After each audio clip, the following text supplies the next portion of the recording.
नमस्कार दोस्तों, जय श्री हरि विष्णु, जय स्वामी नारायण, जय योगेश्वर, जय श्री कृष्ण, जय श्री राम, जय वैकुंठ धाम। दोस्तों, वैकुंठ की पिछली प्रस्तुति को आप लोगों ने बहुत ही ज्यादा पसंद किया है। आपके आग्रह पर हम वैकुंठ का यह दूसरा भाग उपलब्ध करवा रहे हैं। इस प्रस्तुति में हम वैकुंठ के बारे में विस्तृत जानकारी प्राप्त करेंगे। कई बार हमें ख्याल आता है कि मोक्ष प्राप्त कराने वाला वैकुंठ कैसा होगा।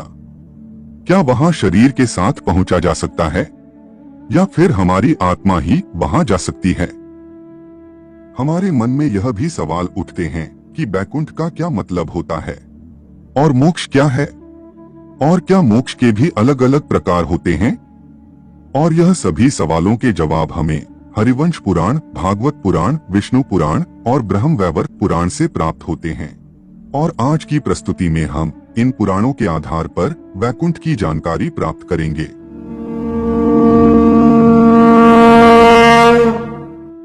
प्रधान पुरुष अव्यक्त कलानाम परमम ही यात पश्यन्ति सूर्यम शुद्धम तड़ विशो परमम पदम। अर्थात पदार्थ, आत्मा, अभिव्यक्ति और समय से परे क्या है, उसे योग्यता प्रदान शुद्ध मुनि देख सकते हैं। वहीं विष्णु का परम धाम वैकुंठ है। और वैकुंठ पदार्थ, आत्मा, अभिव्यक्ति और समय से परे कैसे हो सकता है? इसी बात को समझने के लिए हमें सृजनहार के द्वारा बनाए गए डायमेंशन यानी कि आयामों के बारे में जानना होगा। आपने 2D और 3D कार्टून फिल्मों के बारे में तो सुना ही होगा।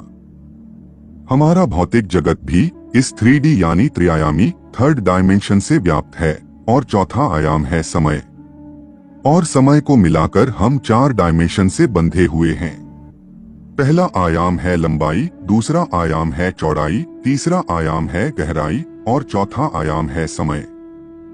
समय को भी हम आगे बढ़ता हुआ महसूस कर सकते हैं, लेकिन उसमें आगे भविष्य में और पीछे भूतकाल में नहीं जा सकते।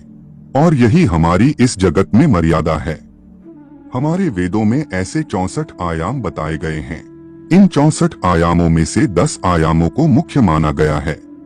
हिंदू शास्त्रों के अनुसार भूलोक, भुवरलोक और स्वर्गलोक हमारी 4 आयामी सृष्टि में ही बसे हुए हैं।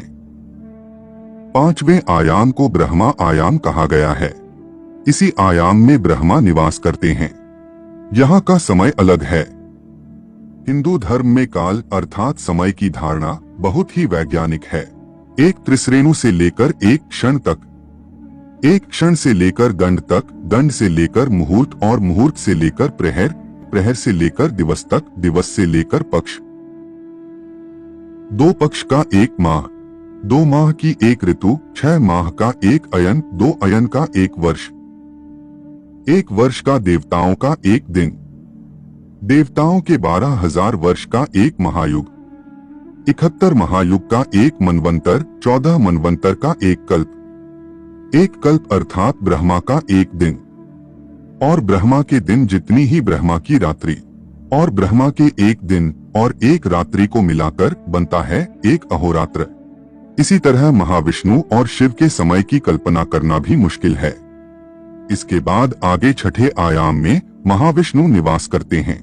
महाविष्णु के भी 3 भाग हैं, कारणोदकशायी विष्णु, गर्भोदकशायी विष्णु और क्षीरोदकशायी विष्णु। इसमें कारणोदकशायी अर्थात महाविष्णु तत्वादि का निर्माण करते हैं, जिससे इन 5 आयामों का निर्माण होता है। इसे ही महत कहा जाता है और जिनके उदर में समस्त ब्रह्मांड हैं। दूसरे गर्भोदकशायी विष्णु से ही ब्रह्मा का जन्म होता है, जो प्रत्येक ब्रह्मांड में प्रवेश करके उसमें जीवन प्रदान करते हैं, तथा जिनके नाभि कमल से ब्रह्मा उत्पन्न हुए।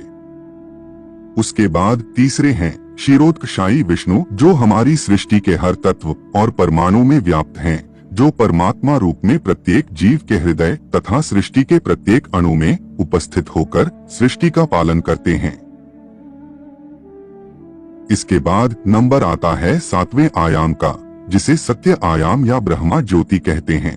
जैसे सूर्य की ज्योति होती है, इसी आयाम में समाया है वह तत्व ज्ञान, जिसकी मदद से मनुष्य देवताओं की श्रेणी में चला जाता है। इसके बाद है 8वां आयाम, जिसे कैलाश कहा जाता है। इस आयाम में भगवान शिव का भौतिक रूप शंकर के रूप में विराजमान है। उनका कार्य ही इन 7 आयामों का संतुलन बनाए रखना है। इसीलिए सिद्धयोगी भगवान शिव की आराधना करते हैं, क्योंकि हर योगी वहां जाना चाहता है। उसके बाद है 9वां आयाम, जिसे पुराणों में वैकुंठ कहा गया है। इसी आयाम में नारायण निवास करते हैं, जो हर आयाम को चलायमान रखते हैं। मोक्ष को प्राप्त करने का मतलब है इसी आयाम में समा जाना। हर आयाम इसी से बना है। यही आयाम सभी आयामों का निर्माण करता है। मोक्ष की प्राप्ति कर हर आत्मा शून्य में लीन होकर इसी आयाम में लीन हो जाती है। इसके बाद नंबर आता है 10वें आयाम का, जिसे अनंत कहा गया है। हम आपको बता दें कि अनंत से ही महत और महत से ही अंधकार, अंधकार से आकाश, आकाश से वायु, वायु से अग्नि, अग्नि से जल, जल से पृथ्वी, पृथ्वी से औषधि, औषधियों से अन्न, अन्न से वीर्य, वीर्य से पुरुष अर्थात शरीर उत्पन्न हुआ। पुरुष का अर्थ यहाँ मनुष्य या इंसान नहीं, बल्कि जो भी जीव शरीरधारी है होता है। यह अनंत ही परम सत्ता परमेश्वर अर्थात परमात्मा, ईश्वर या ब्रह्मा है। संपूर्ण जगत की उत्पत्ति इसी ब्रह्मा से हुई है। इस आयाम के मालिक भगवान शिव है। भगवान शिव सभी 10 आयामों में या कहे कि 64 आयामों में आ जा सकते हैं। तो आप समझ सकते हैं कि इस 9वें आयाम में आए हुए वैकुंठ में जाने के लिए आपको कितनी उच्च कोटि की आध्यात्मिक उन्नति प्राप्त करनी होगी और अपने जीवन को कितना उत्तम और उच्च कोटि का बनाना होगा। तब जाकर हमारी आत्मा वैकुंठ पहुंच सकती है। और जब हम उत्तम जीवन व्यतीत करने के बाद वैकुंठ जाने की योग्यता प्राप्त कर लेते हैं, तब हमारी मृत्यु के बाद भगवान विष्णु के दूत आकर हमारी आत्मा को ले जाएंगे। वैकुंठ पहुंचते वक्त रास्ते में विरजा नाम की नदी आती है। लेकिन यह विरजा नदी असल में है क्या? तो हम आपको बता दें कि यह विरजा नदी 9वें आयाम का बाहरी आवरण है और इस आवरण को भेद कर ही आप 9वें आयाम में दाखिल हो सकते हो। वैकुंठ के बाहर बहने वाली नदी या कहे कि आवरण भौतिक और आध्यात्मिक दुनिया को विभाजित करती है। इसमें डुबकी लगाने के बाद आत्मा भूख, दर्द, क्रोध और अन्य भौतिकवादी इच्छाओं से मुक्त हो जाएगी और फिर आत्मा आगे बढ़ती है और भगवान विष्णु के वैकुंठ में पहुंच जाती है। तो दोस्तों, आपको हमारी यह जानकारी पसंद आ रही है और आप आगे की जानकारी जानना चाहते हैं तो कमेंट में पार्ट 3 अवश्य ही लिखें। और ऐसी ही मूल्यवान जानकारी के लिए आप हमारे चैनल आर्य लोक को सब्सक्राइब कर सकते हैं और इस प्रस्तुति को लाइक भी करें। धन्यवाद।